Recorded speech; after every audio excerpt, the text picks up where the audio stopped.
You're listening to The RN Mentor, a podcast designed to document and bring you the work and experience of some of the most influential nurses in our profession. We will be sitting down and having a discussion with the leaders of today's nursing world as they share their work, how they navigate their nursing path, and their views on the future of the profession. My name is Ali Tayeb. I am a registered nurse, United States Navy veteran, a Jonas Veterans Healthcare Scholar, and your host for the RN Mentor.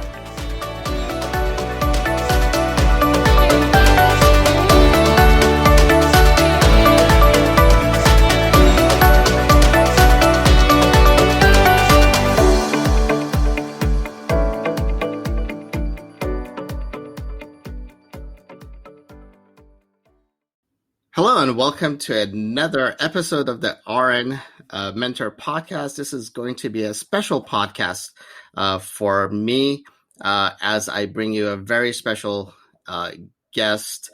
She is commonly known as Comic Nurse, but also goes by MK Czerwiec.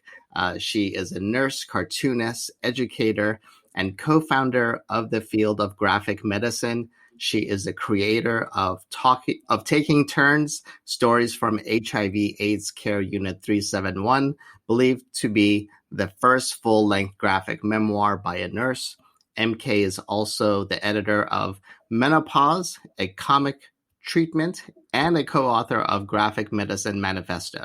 She has served as the artist in residence at Northwestern Medical School, a senior fellow of the George Washington School of Nursing Center for Health Policy and Media Engagement, and a Will Eisner Fellow in Applied Cartooning at the Center for Cartoon Studies in White River Junction, Vermont.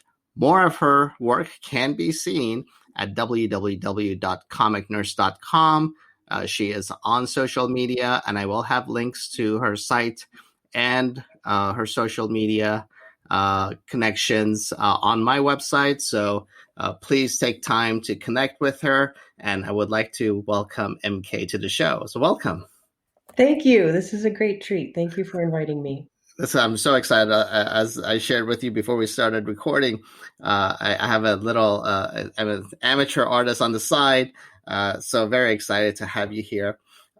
So question for you, what came first, art or nursing?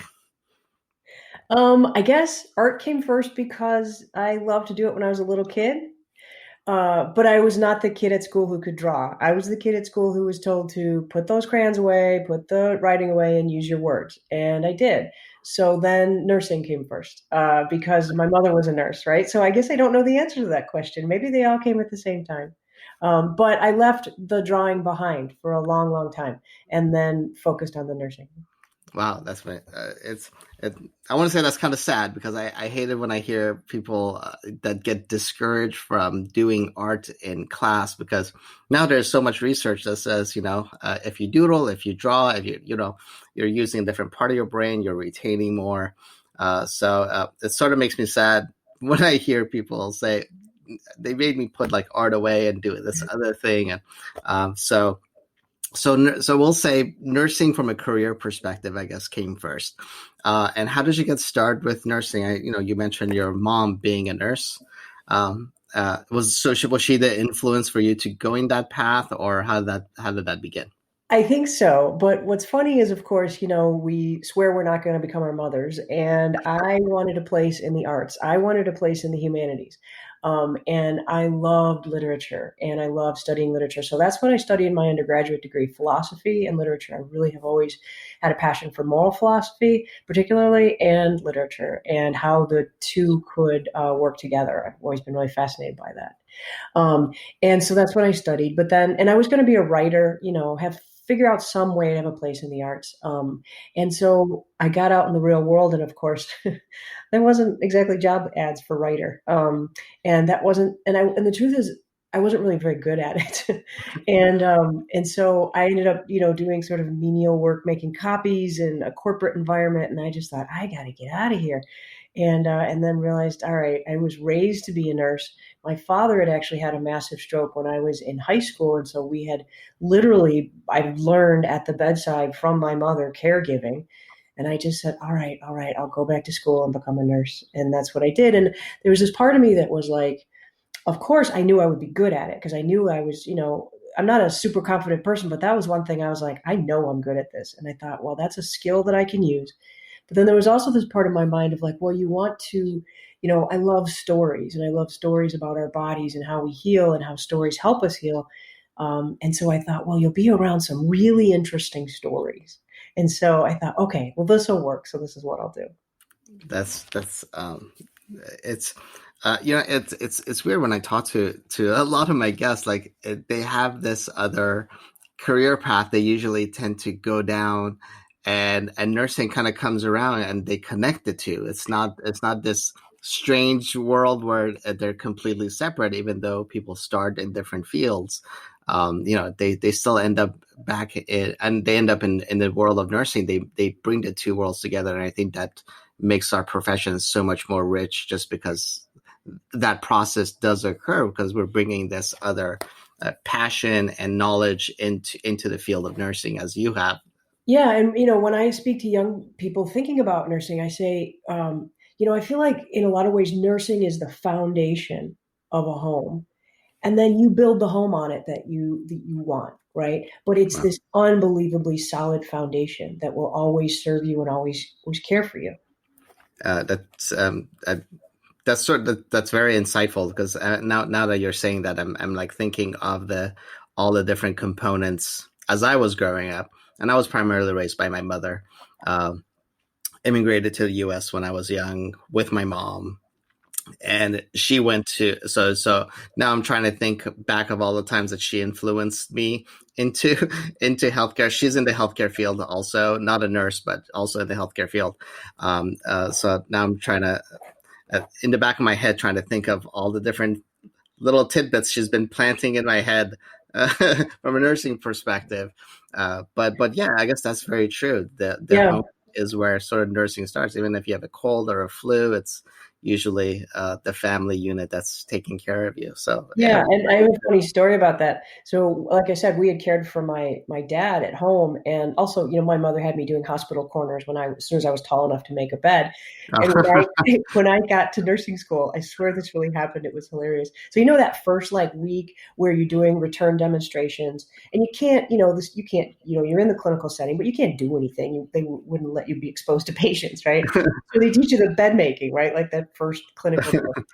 And so we had, my instructor had the little ducklings of nurses around her, and she shows how to do the hospital corners on the bed. And then she's like, "Who wants to do the return demonstration?" And I was the first one. And it was probably Friday, probably 3 o'clock. It was late, and so I did it. And then she just looked at me and she goes, "Okay, this is perfect. The next room's empty. MK, you take half the group. You have them do the return demonstrations in there. I'll do them in here. We will get out of here in 20 minutes." very nice. Very nice. I was in the military for 10 years, so hospital corners were not an issue when I went to the Yeah, nursing school after all that. So yeah. so yeah, that's great. Um, so what did you do after nursing school? So you went through nursing school. What was your process after that? Yeah, so kind of fascinating story. So I mentioned that my father had had a stroke when I was in high school. Well, he sort of unexpected. I know it sounds strange to think someone who had the debilitating after effects of a stroke to die suddenly. It had been 7 years. But he sort of unexpectedly we had kept him at home for a really long time. And then at the very end, it was just too much because I was off in school and my brother was gone. He was in a care home, and he just one day they called us and said he died during the night, and so it was sort of this huge Mm. surprise. And I was just about to start my clinicals, and I suddenly realized like, oh, this was a terrible idea. What was I thinking going to nursing school? I don't. This is all going to just remind me of him, and I don't want to do this. What am I doing? So I went to my instructor, and I tell this story in my book, Taking Turns. And I went to my instructor and I told her, like, I have to quit. This was terribly ill planned. And she said, "You know what? You just found out your father died. Just go home, take today off and come back next week when we'll start clinicals again. Then I'll figure something out between now and then." And this connects to and then changed my whole rest of my career. When I came back that next time, it had then been another week. And she said, this was 1993. She said, "We have an aged care unit on the other side of the floor. from this general medical floor. And she said, "You go. I'm going to set you. I set you up with a private clinical over there with an instructor, and you're going to learn everything you need to know from HIV/AIDS that you need to be a really good nurse, and then some." And so that's what I did, and then that was it. I found my home and my calling, and that's what I ended up doing for the rest of my nursing inpatient career. Yeah. Yeah, that's amazing. Actually, you don't know this, but we sort of have a little bit in common when it comes to this portion. So when I joined the military and I started in the military in 1992, I joined because of the Gulf War, the first Gulf War, and I said, yes, I need to go in. And as soon as I put my foot in the door, it ended. So I'm like, okay. So my first duty station was actually at the Naval Medical Center, San Diego. And I was on a medical surgical / urology floor as a Navy corpsman. But a good probably 80% of our patients there were HIV/AIDS patients. So I spent my first duty station, that's the population I worked with, and loved the population, the families, you get to know them, they're in and out. So yeah, that was my foundation as well, and I'm grateful for it.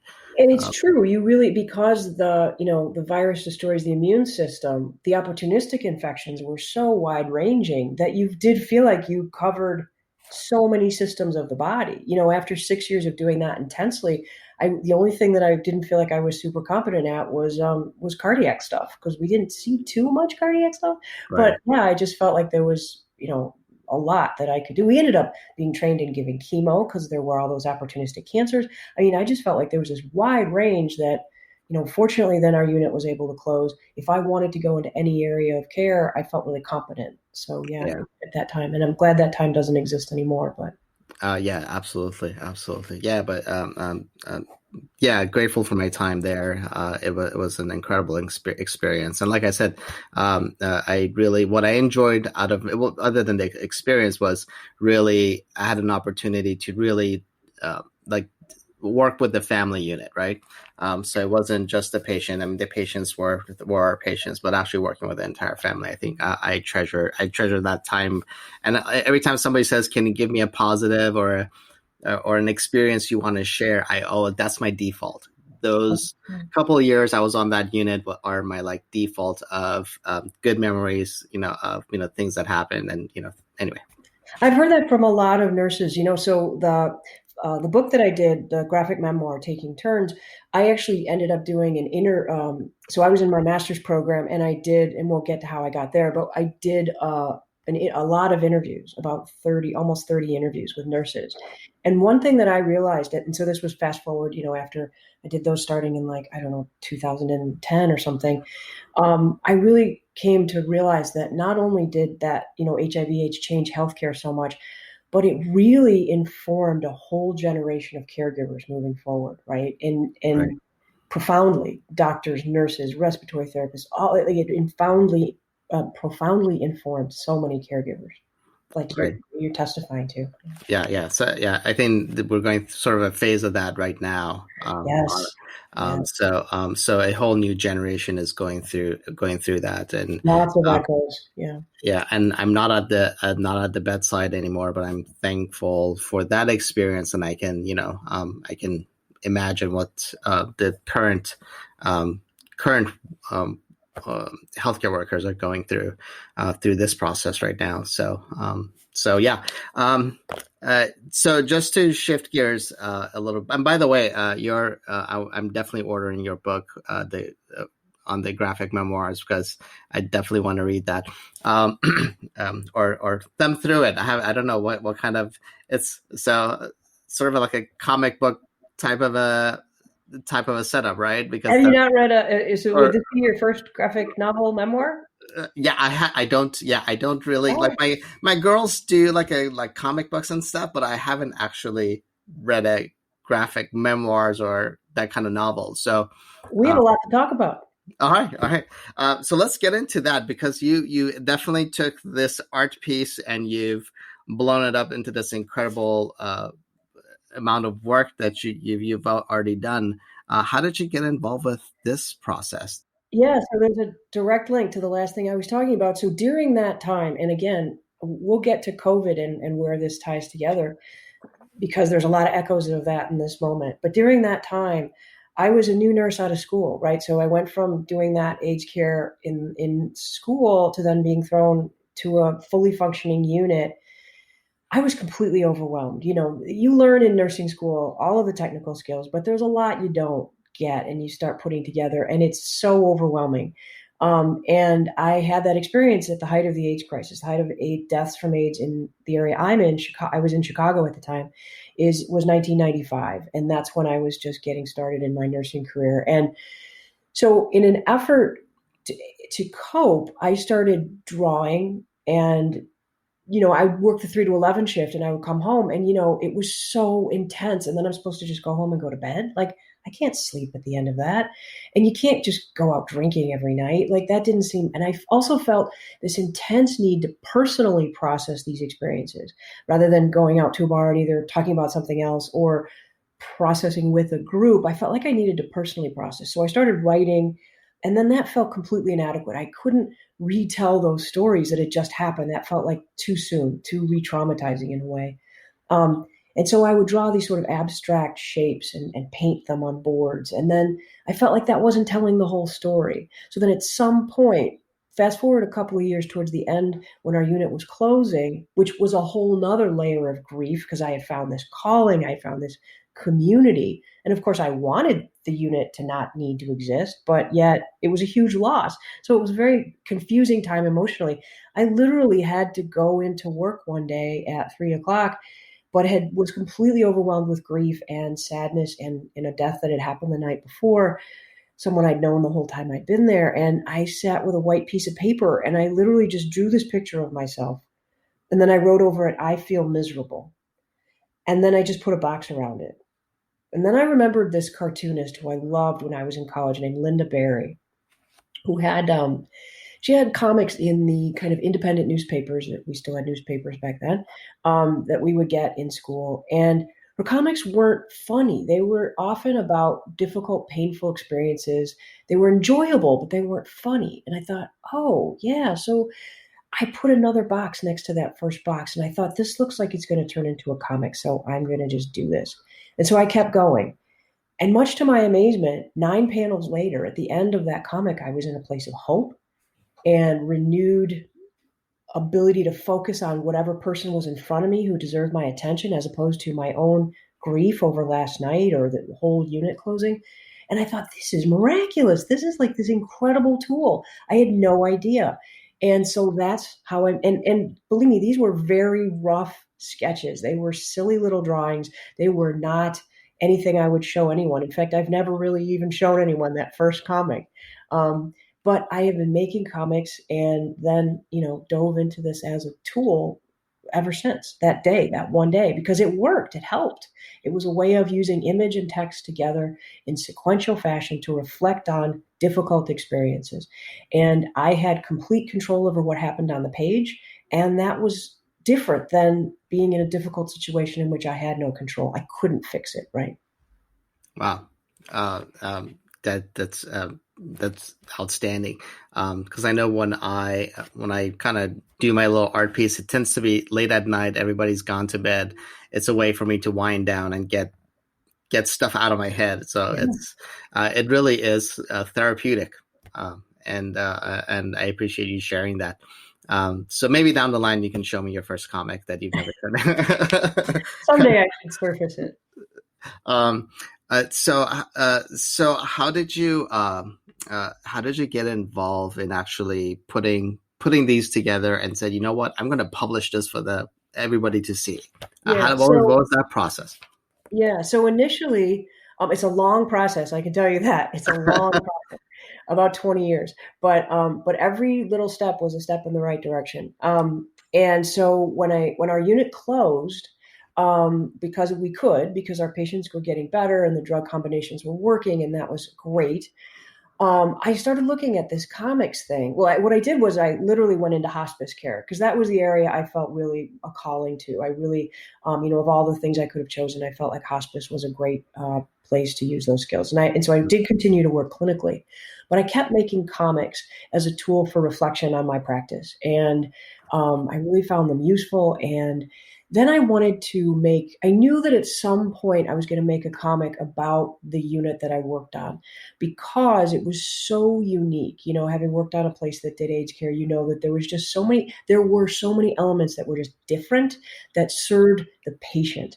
And since, there was no cure in those early days, the patient was an equal partner in their care. And I loved that. And we had a team environment where every voice on the team had equality. So sometimes a wonderful woman who cleaned the rooms, was in on team meetings about patients because she actually had the better relationship with the patients and the families, right? And could speak to their needs. And I thought, oh my God, how can we export this? How can we take the lessons we learned from HIV and AIDS care and the units we created and the kinds of ways we approach this, and export it? And so I thought, well, I'm doing these comics. I want to make a comic that shows what this world is like, or could be like, or was like.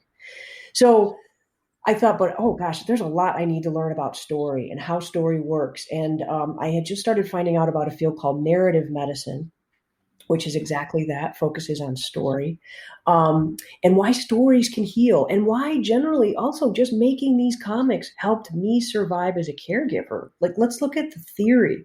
So I decided to I found this program at Northwestern in their medical school that's called Medical Humanities and Bioethics. As I mentioned, I always loved moral theory, and so a bioethics piece was perfect for me. And also, I wanted to think about, well, this is very important. What are my ethical obligations to patients and families about story? If these are stories I'm going to tell, how do I do that ethically, right? Because I'm bound by HIPAA. There's a lot of things I can't do or say. How do I do that the most ethical way possible? So I wanted to kind of learn all this theory, and then basically, honestly, I was using it to inform making better comics. I didn't tell them that up front. I kind of wanted to be taken seriously as a scholar. But the great thing is the people I was studying with at Northwestern, they got it even sometimes before I did. And not only is it an amazing form of reflection, I want to say this to any students out there, making a comic about even just a difficult subject or procedure or anything you're trying to learn is also incredibly useful, because the act of drawing things is how you come to know it. And then you put, that in, like, I teach this to my medical students all the time, like, use comics and drawing to learn your content, right?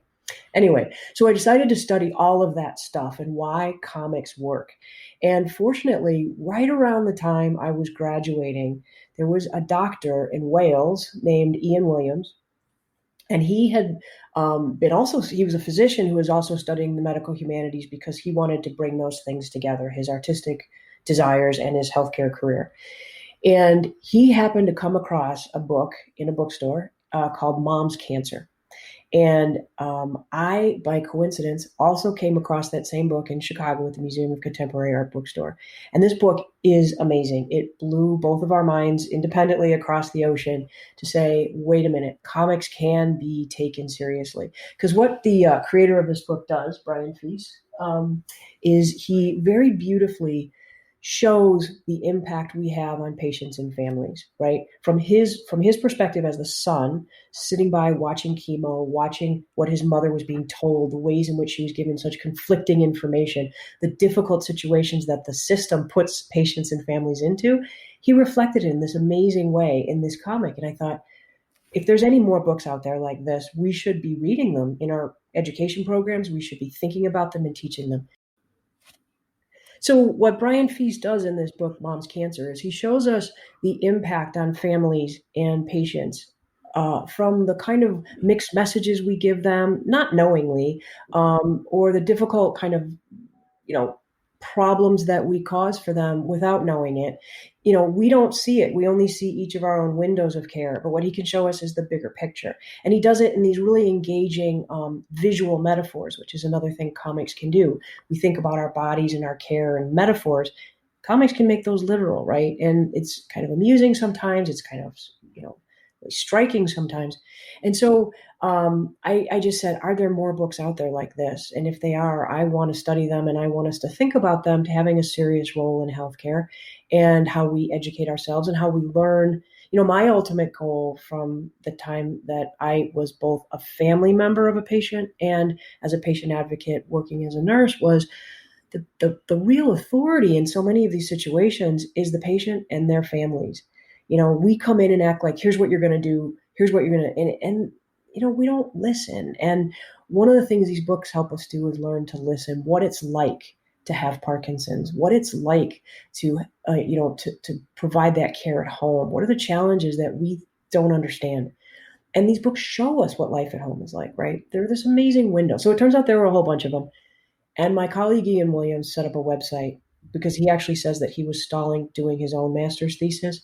He set up a website that just would organize and talk about some of these books. So he found some of the ones he could. And to be clear, what these comics are nonfiction accounts by people who are experiencing illness and caregiving and disability, showing us what that's like from their perspective. And so anyway, so that's how we met through this internet, because I was doing some research on my own.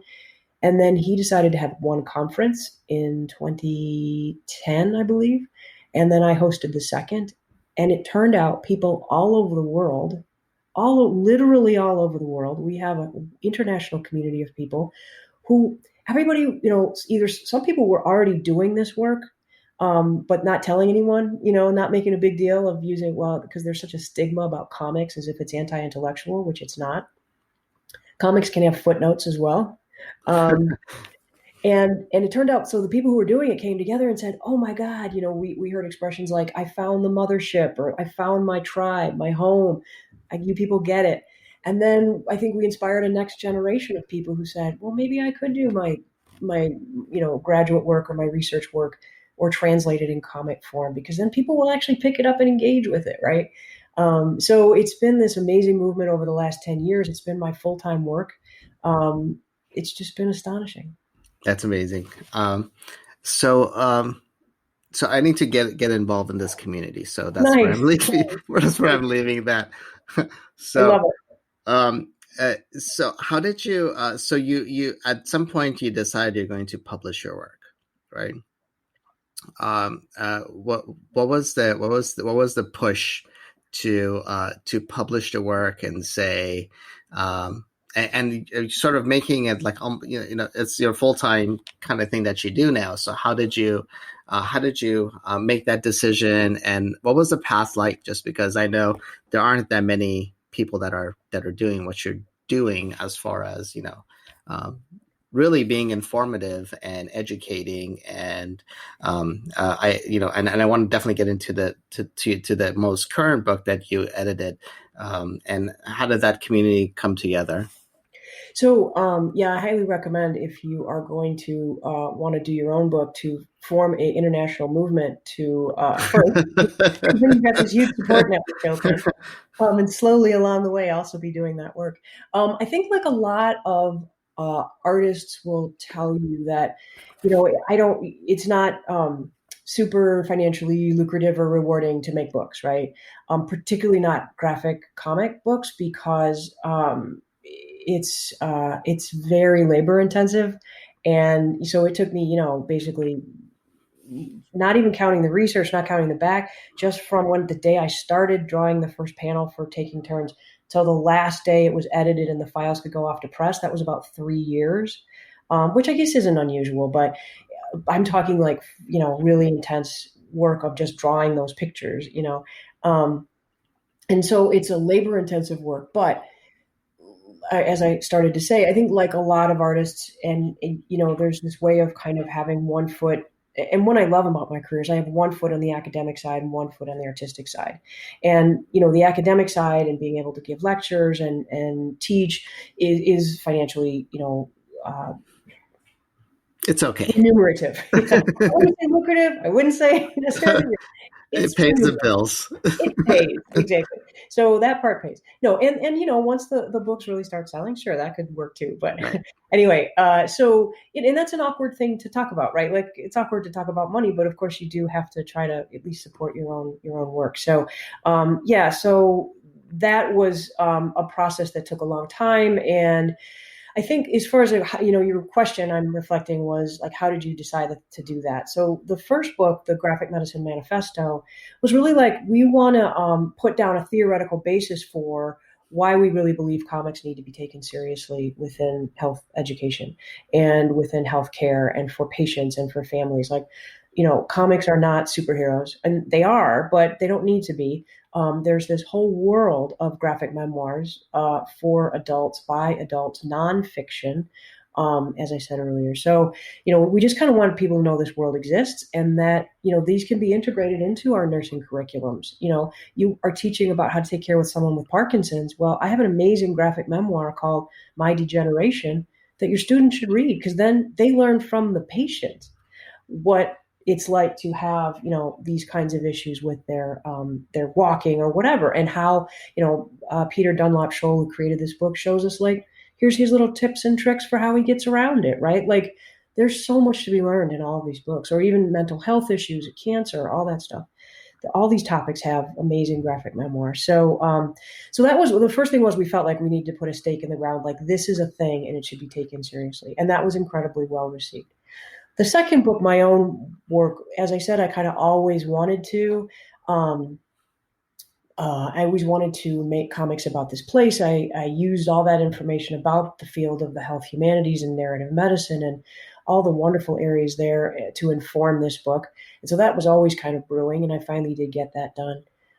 And then my third book, this one that we're just releasing now, this collection is so close to my heart because along this whole route, I have met amazing cartoonists.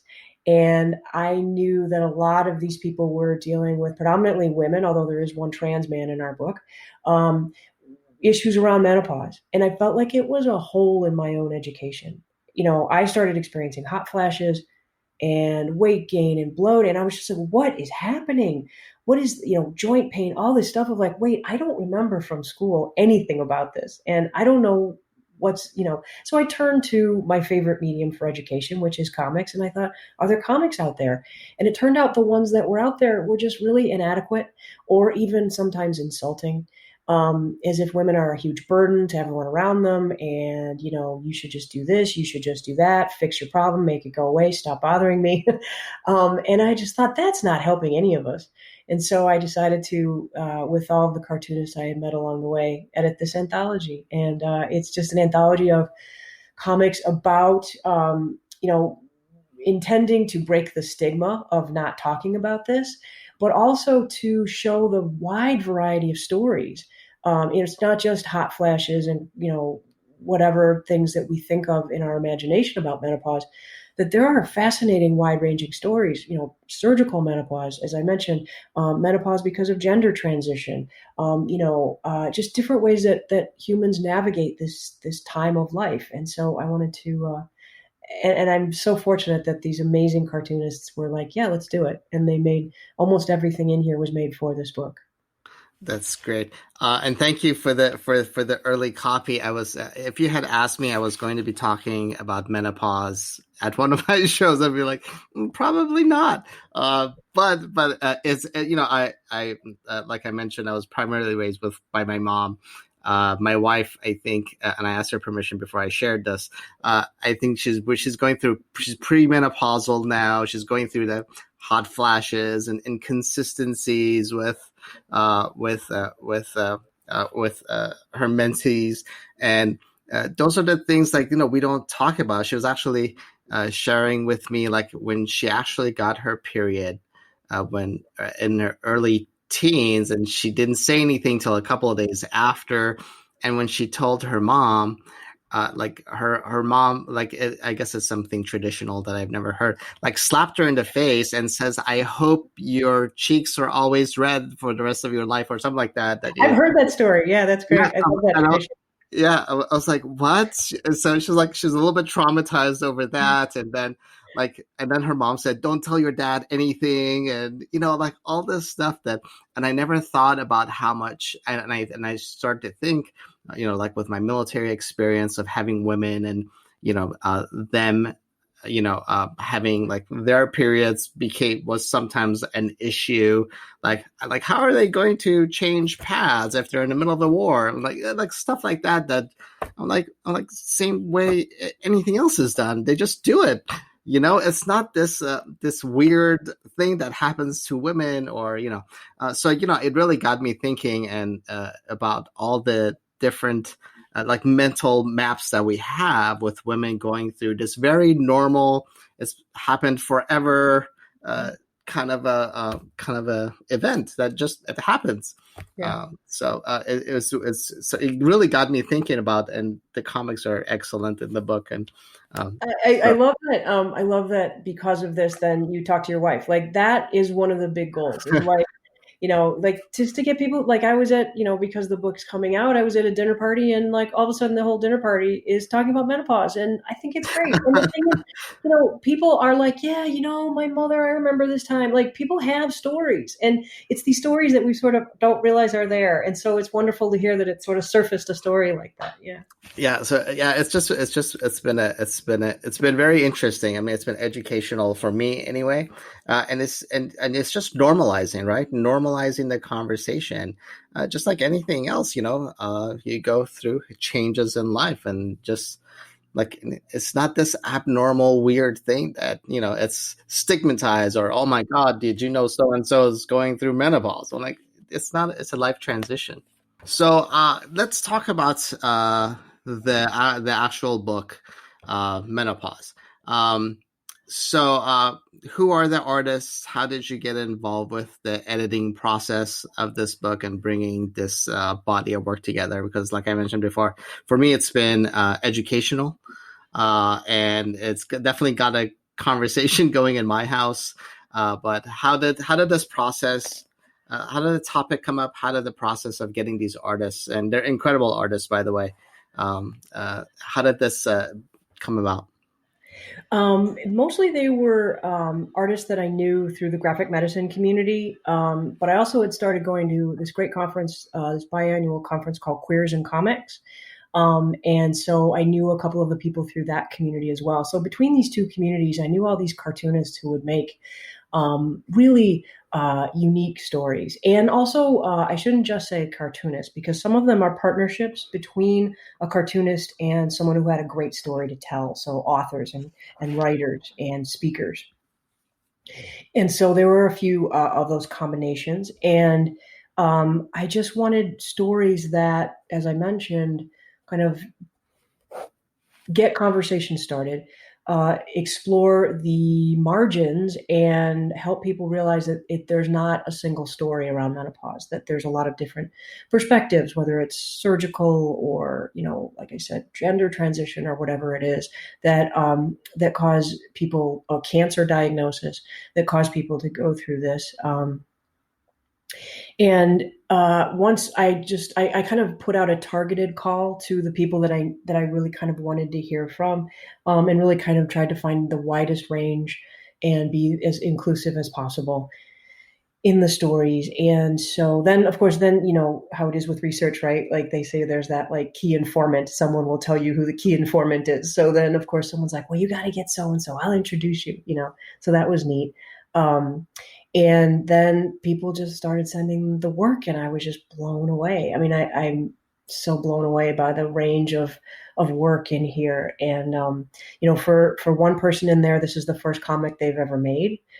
She's a disability scholar who I just thought had a tremendous story. And she had become part of the graphic medicine community and was having her students make comics. And I was like, well, then Wow. why don't you tell that story in a comic? You tell your students to do it, do it. And I just love that she took up that challenge and did a fantastic comic. To people, there's another cartoonist in here who's had, and several of them who've had long careers, and are not really as well known as I want them to be even in comics, but definitely outside of the comics world. And so some of those people are here as well. So it's really exciting. That's incredible. So how long how long did this take to put together? Just looks the coordination. I mean, I can see the artists doing their own work and then submitting it to you, but putting them together and you really, putting out something that's really quality work. How did that process happen for you? Again, I can't recommend founding a worldwide international movement enough because as a basis for everything you want to do moving forward. Because of graphic medicine, I knew the editor in chief at Penn State Press, Kendra Boileau, and she believed in this project from just the idea stage. And she knew that, I mean, because she comes to our graphic medicine conferences, she started the graphic medicine series at Penn State University Press, who published this book. Um, she knew the talent that was in the room and at the service of this topic, which she believed in 1,000%. And so having had Kendra's support and faith and encouragement and editing suggestions about what order to put them in and all that great stuff. So I just felt like I had a partner from the beginning. I was not in this alone, not just the cartoonists and the writers and the authors, but we had this partner who then took it and created the beautiful thing that you can hold in your hand. I don't know if you've seen a hardcover copy yet, but it's hardcover. Color is beautiful. The visual sensibility of the cover is so strong. And yet, one of the reasons I love Penn State University Press is that, yeah, it's an academic press, but they have believed in graphic medicine and the power of comics and healthcare for so long from the beginning of this movement. And they make beautiful books. They care about what the book looks like. And that to me is like really, really important when you're talking about a visual medium. And so both my book, Taking Turns, and Menopause, and every book they do is just beautiful. And it's unique to that book, unique to, there's no sort of boilerplate way that these books look. They create books that are custom to the content, which is just beautiful. Oh, that's incredible. Now, I'm definitely getting the book. When is it actually? I know there's a launch. I saw it on your website, but I want you to share launch date. How do people order it? How does that? Yeah, so there is a launch date of August 17th. That's the actual day the book will release. If you go to my website, comicnurse.com, and the first thing you'll see is the cover of the book. There's a book section, and it's the first book. You don't just say menopause. You click on that. There's a link to where to buy the book from Penn State Press, and also a link to if this comes out before then, August 20th, we are doing a launch event live on Crowdcast through Women and Children First Books in Chicago, and they've been one of the really crummy things one of the many crummy things about this time is that we can't gather. But one of the kind of silver linings is that we are able to have an international community at the event, right? So we have 20 some authors in this book that could have never been in the same room. And this way, in a way, we can. And what I've done to make this more fun is that I asked as many of the contributors to the collection as possible to send in a 1-minute video about their comic. And so I've then edited those into a little film that we're going to watch. It's about 20 minutes, and that'll be fun. We'll do that. That's going to premiere at the launch event that there's a link to on my website. And and then we'll have a conversation with a couple of the contributors. That's excellent. So thank you so much. This has been fantastic. I definitely want to stay in touch with you because you are definitely in an area where I've dabbled in, but didn't necessarily know it existed in medicine or in nursing. So thank you for myself anyway. Thank you for introducing me to this part of the profession. I do have a question as you were talking, for having been on the academic side, and from a scholar perspective, I don't really see these in like publications or journals and things like that. What are your thoughts on that? Because I really, from somebody I work in an academic setting who gets pushed to publish. I know there's other academics out there that are under the same thing. What do you think about this this being counted as a publication or being taken as seriously as a journal publication? Because I think it is it is a different way of educating, of disseminating information about content, right? Right, absolutely. Yeah, so we've had great success. Graphic medicine as a movement, has actually had great success within the medical establishment. So that there are a number of graphic medicine courses being taught in medical school, both as to get the students to read the books, as I mentioned, by people with the things they're studying, but also then to learn to use the tools to reflect on their practice as sort of like reflective learning. Um, and identity formation as becoming a physician, whatever. Um, and and then in the journals, so the Annals of Internal Medicine now has a whole graphic medicine section on their website. The Journal of the American Medical Association runs graphic medicine research about using comics as an intervention. Um, so like we've had this success on the medical side, but it's been a little bit slower on the nursing side. And I did a post for when I was a fellow of the George Washington Center that you mentioned earlier. I did a post about research in comics, and I can send you that link if you want to put it into the show notes Yeah, that'd be about the great. ways in which, yeah, comics can be incredibly valuable as research tools. Um, and in a couple of ways. One is as the intervention itself, right? You've got to teach your patients something. Comics are a highly effective educational medium, and they have a long history in public health for that reason, right? It's this visual way to engage. It can overcome the anxiety and the stress that the learner is experiencing, and it can also make it visually appealing and pleasant to read, right? It can also potentially transcend language barriers. It can transcend literacy challenges. So comics are tremendous for teaching. And so if your research is, how to best educate a population, a comic intervention and then researching the outcomes, great thing to do, right? So as the intervention. Second is as translation of your research, right? You do this important research. You want people to learn that what your study shows is that maybe we don't need to change the IV site every 3 days in the hospital, right? Like, how do you translate that so that as a CNE, nurses are actually reading this, right, or engaging with it? Well, you could make a poster in a comic form that is going to be put all over the unit, and people are going to engage with it quickly, and they're going to want to, right? It's not Right. just a block of text, right? So as the educational, as the translation, but then also as, again, a reflection tool as the researcher. And we've got some great comics out there that a colleague of mine in Brighton, England, has done about actually, as the researcher, how does making a comic about my data help me actually come to understand my data better? Again, engaging those visual metaphors, engaging the image text combination to just make different parts of your brain work, all of that. So it's really a rich thing to think about, is using these tools at the service of our research and our publication.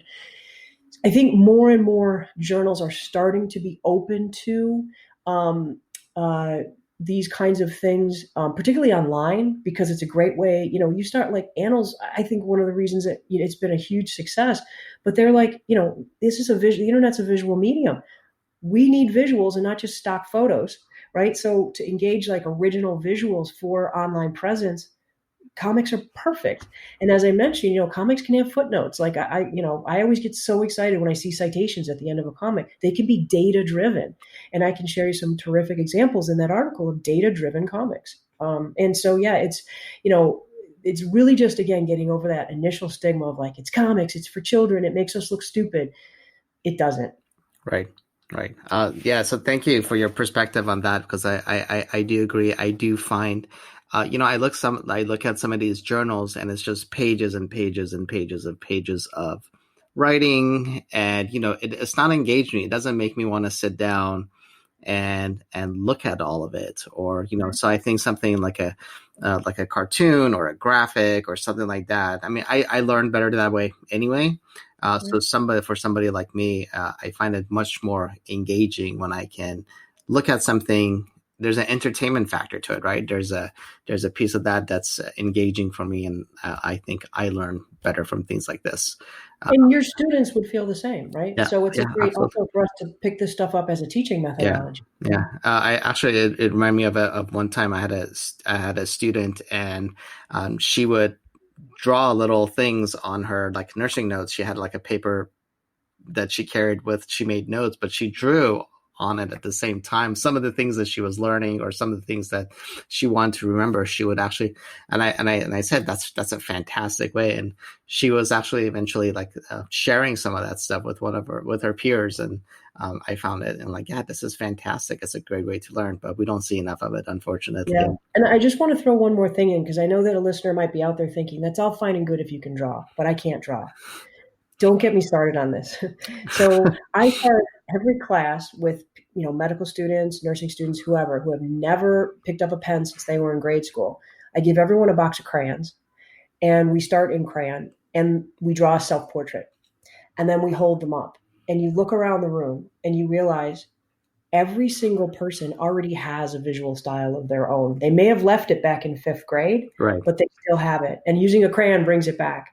The most basic visual language can get all of that work I was talking about. It can get all that work done, particularly the self-reflective stuff.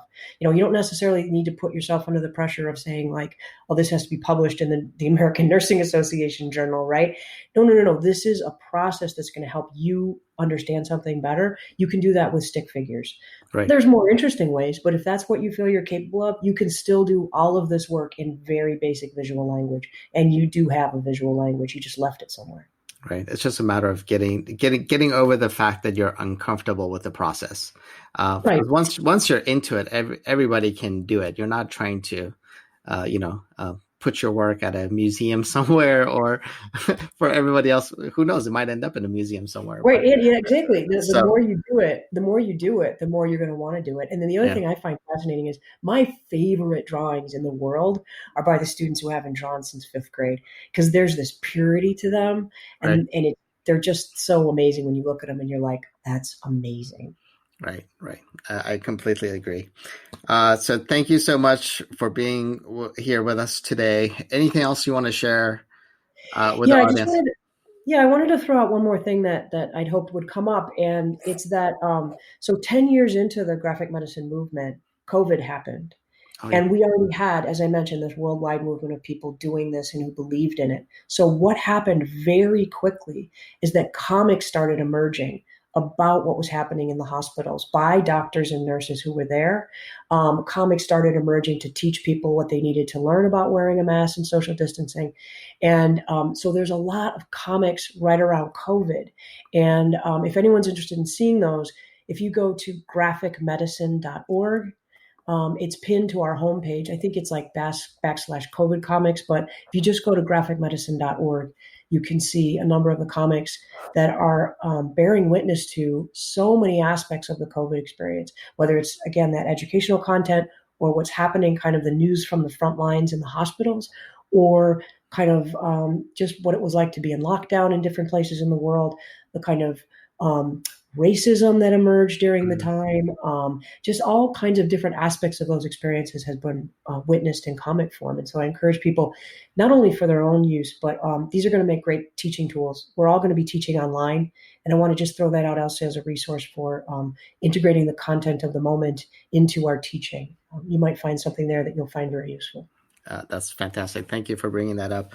I know I did a couple of doodles with COVID on my Instagram site. So thank you for sharing that. I think it's a good way, like I said, for people to not only express, but self-therapy, great way for self-therapy, and also to educate and teach others. So I think it's a great medium for people to be just in, period. Right. Thank you. I appreciate your enthusiasm. So thank you again. We have been joined by the infamous comic nurse. MK, thank you again for being here. We will have the resources you mentioned on the website, and you'll direct it. So if you're looking to get more information on this, please go to my website or just go to www.comicnurse.com, and we will have you will have access to additional resources. Thank you so much for joining us, and this has been another episode of the RN Mentor Podcast. Thank you, and have a great rest of your week.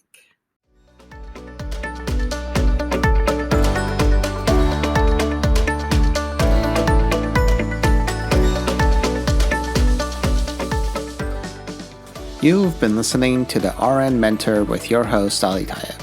Please don't forget to visit www.alirtayeb.com. That's www.alirtayeb.com for podcast notes and resources, and don't forget to subscribe.